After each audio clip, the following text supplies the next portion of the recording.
Baik, Bismillahirrahmanirrahim. Assalamualaikum warahmatullahi wabarakatuh. Um, Selamat pagi, salam sejahtera untuk kita semua. Um, Semoga adik-adik dalam keadaan baik dan sehat selalu. Izin untuk pertemuan ketiga, Bapak akan coba sampaikan video pembelajaran terkait gaya-gaya pada struktur. Jadi, ketika kita sudah membahas panjang lebar ya, terkait apa itu statika, bagaimana konsep keseimbangan dan seterusnya. Kali ini kita akan coba memperdalam terkait si struktur itu sendiri.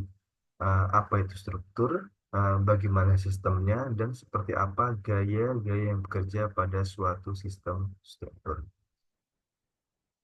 Nah, untuk yang akan kita bahas di video pembelajaran kali ini, Bapak akan coba sampaikan terkait pengertian struktur, konsep struktur yang perlu diperhatikan dalam suatu struktur, dan yang terakhir ada gaya yang bekerja pada suatu sistem struktur. Oke, pertama pengertian struktur itu sendiri, di mana struktur adalah suatu usaha untuk meneruskan beban ke tanah. Jadi proses ya, proses ketika ada suatu objek yang menerima beban dan proses meneruskan beban itu menuju ke tanah, itu adalah suatu sistem struktur seperti itu. Bapak akan coba contohkan ya agar memberikan gambaran di mana di sini ada suatu sistem struktur sebuah gedung yang terdiri dari ada plat, balok, kolom, lalu di sini juga ada tangga ya yang termasuk dengan elemen struktur, lalu yang menuju ke bawah sampai di sini ada footpath dan pondasi. Nah, si bangunan ini pasti juga memiliki suatu berat sendiri ya, atau bebannya sendiri.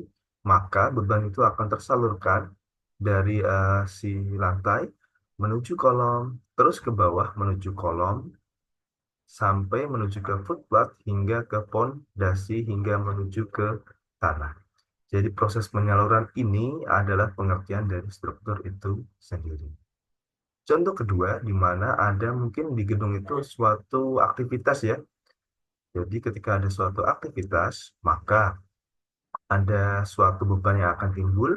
Beban itu akan disalurkan menuju ke lantai, lalu menuju ke balok, balok menuju kolom, terus ke bawah hingga menuju ke pondasi dan akhirnya diteruskan ke tanah.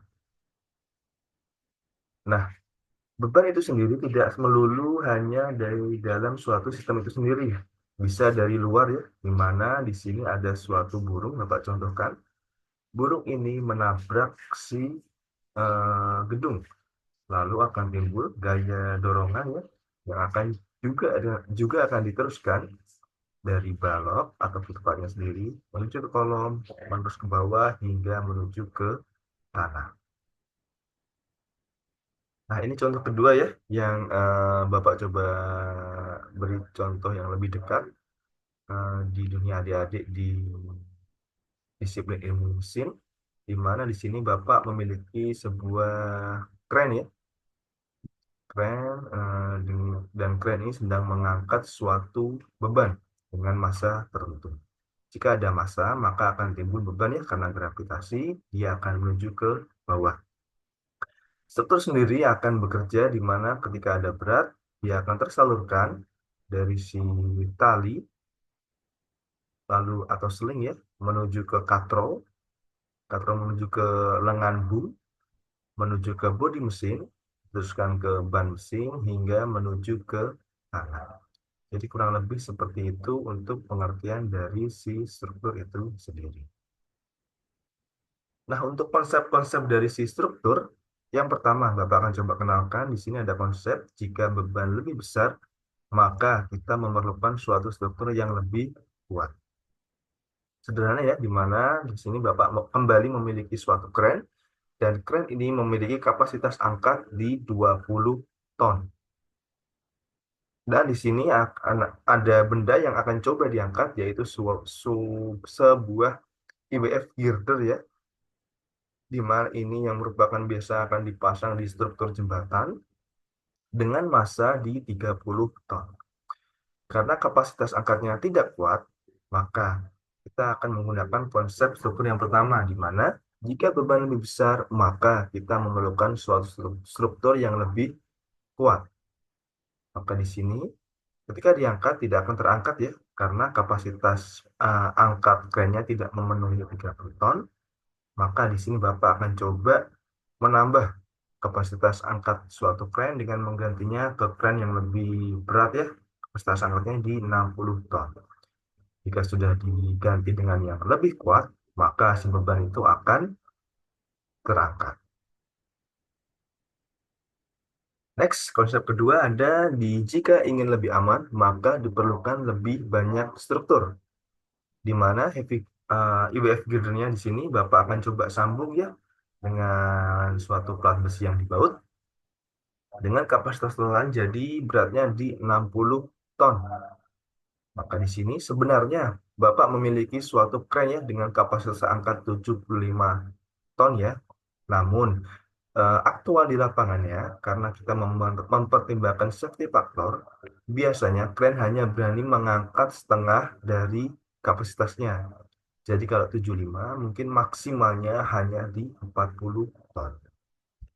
Jika dikaitkan dengan konsep struktur yang Bapak coba sampaikan di awal, di mana jika ingin lebih aman, maka diperlukan lebih banyak struktur, maka di sini Bapak akan coba menambahkan satu kren lagi dengan kapasitas 60 ton untuk mengangkat beban kedua dua IBF girder yang disambung agar lebih aman.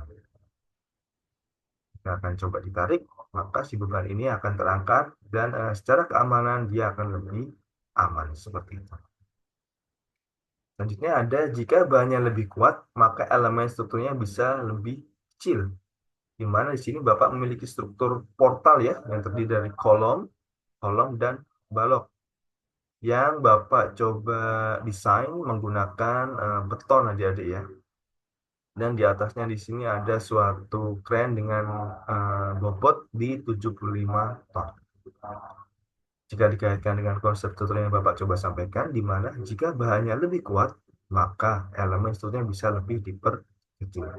Maka beton, Bapak akan coba ganti ya dengan elemen yang lebih kuat, yaitu baja. Di mana si elemen baja itu bisa lebih kuat dan lebih kecil ya untuk dimensinya. Selanjutnya ada tergantung dari sambungan di antara elemen-elemennya, di mana suatu sistem struktur bisa terdiri dari beberapa elemen ya, yang dirakit atau disambung sedemikian rupa, seperti contoh yang Bapak coba sampaikan di sini, masih sama ya dengan struktur tadi, cuma di sini ada tambahan struktur cantilever atau struktur gantung. Dan di sini sambungannya berada tepat di pojok, dan ketika kita ada suatu beban ya, di sini Bapak contohkan orang yang berdiri di pojok, akan ada kemungkinan si struktur ini akan gagal dan akan patah seperti ini. Oleh sebab itu, Bapak akan coba redesign ya agar lebih aman, di mana si sambungan akan Bapak coba pindahkan ke tengah. Maka di sini akan tertumpu ya karena tidak ada sambungan, maka ketika ada beban akan cenderung lebih aman. Konsep selanjutnya adalah tergantung dari jenis elemen-elemen yang harus digunakan menurut sifat. Jadi ini dititik beratkan pada sifatnya ya. Dengan Bapak coba contohkan di sini ada kren yang mengangkat suatu wave girder. Di sini seperti forklift ya yang di pergudangan. Ketika diangkat ke atas, maka di sini akan terangkat jika sesuai kapasitas si kren. Nggak ada beban ke bawah karena sudah tertahan di sini ya, maka akan tetap terangkat. Namun, jika di sini Bapak memiliki sebuah crawler crane dan mencoba mengangkat si wave girder dengan metode seperti ini, dengan sling ya atau tali, maka yang terjadi adalah si wave girder itu akan jatuh ya, karena si sling itu tidak seperti ini peruntukannya. Nah, akan terjadi seperti ini kurang lebih. Yang benar adalah dia akan diangkat ke bawah karena sifat slingnya itu menahan gaya tarik ya. Jika seperti ini, maka si wave girder akan terangkat dengan aman. Nah, konsep selanjutnya ada di tergantung dari tumpuan yang digunakan. Di sini tumpuan sebenarnya belum Bapak sampaikan ya, namun Bapak coba beri pengantar di sini, di mana di sini Bapak contohkan ada sebuah gerobak kopi kekinian ya, yang sudah sering berlalu lalang di jalan sekarang. Dan di sini dia memiliki dua roda di depan dan di belakang. Dan kebetulan di depannya ada suatu bekas galian ya, mungkin bekas galian kabel fiber optik gitu mungkin. Jika si pemilik gerobak mencoba mendorong dan tidak tahu ketika di depannya ada sebuah lubang, maka di sini yang terjadi akan terjadi kecelakaan ya atau jatuh karena ketidakketahuanan serta sistem struktur yang didesain seperti ini. Jika dikaitkan dengan konsep ini, tergantung dari tumpuan yang digunakan, maka di sini Bapak akan coba ganti tumpuannya. Nah, di belakang sini Bapak coba ganti tumpuannya dengan tumpuan di sini Bapak bisa bilang sendi ya, atau tumpuan yang lebih stabil, karena dia akan bisa menahan gaya dorong. Maka ketika didorong, dan kebetulan si orang ini lupa mengangkat si gerobak, maka si gerobak ini akan tetap atau mungkin tertahan oleh si tumpuan yang ada di belakang sini. Nah, kurang lebih seperti itu ya untuk konsep yang ada pada suatu sistem struktur. Selanjutnya, Bapak akan coba jelaskan terkait yang perlu diperhatikan dalam suatu struktur. Pertama, tentu harus seimbang ya, di mana sudah kita coba pelajari di konsep statika, suatu elemen dikatakan seimbang ketika hukum Newton satu ya, ketika sigma F sama dengan nol. Sigma fx atau gaya yang bekerja pada sumbu x juga sama dengan nol, dan sigma fy atau gaya yang bekerja pada sumbu y juga sama dengan nol. Jadi ketika si beban ini seimbang, maka secara keselamatan dia akan lebih safety seperti itu adik-adik.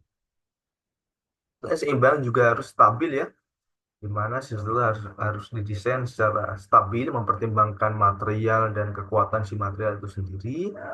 Jadi ketika ada beban dari atas maupun dari samping, dia akan tetap kuat. Dan ketika mungkin sesuatu itu tidak stabil ya, mungkin ketika disambungan kurang benar untuk menyambungannya, atau si material itu memang tidak memenuhi si spesifikasi, maka si sistem struktur itu akan cenderung tidak stabil. Seperti itu. Dan tentunya si struktur itu juga harus kuat ya. Jadi ini terkait dengan kekuatan si materialnya. Jadi ketika mungkin Bapak contohkan suatu portal yang akan mendapatkan beban ya dari atas, ketika dia tidak kuat, maka dia akan cenderung di sini Bapak bisa sampaikan lendut ya, kurang lebihnya seperti ini, kondisi di mana si balok ini tidak kuat menahan beban. Ini sering terjadi pada pintu ya adik-adik ya, ketika pintu di atasnya tidak diberikan sebuah balok, kalau ada gaya yang dari atas, maka si pintu itu akan rusak seperti itu biasanya. Sama halnya dengan kren, ketika kren itu mungkin didesain tanpa mempertimbangkan kekuatan dari material si boom itu mungkin. Jadi ketika diberikan beban 60 ton, secara kapasitas juga dia tidak terlalu kuat, tidak mengcover ya si beban, maka akan terjadi kecelakaan struktur ya atau kegagalan struktur. Jadi boom bisa patah, si kren itu bisa guling, si benda yang akan diangkat akan jatuh seperti itu. Nah, selanjutnya kita akan mencoba membahas gaya yang bekerja pada struktur. Jadi struktur ini karena dia proses penyaluran gaya, tentu ada gaya yang bekerja pada suatu sistem struktur. Dan jika benda itu tidak bergerak atau dalam keadaan seimbang, maka terdapat gaya penahan atau gaya reaksi. Hukum Newton 3 ya, jadi ketika ada aksi, maka akan timbul reaksi jika dalam keadaan seimbang.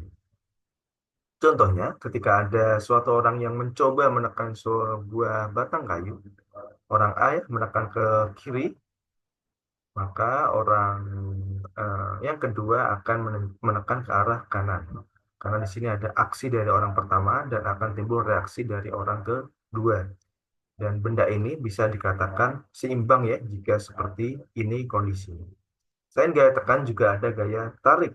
Nah, ini yang sering terjadi ya, seperti di lomba tarik tambang mungkin.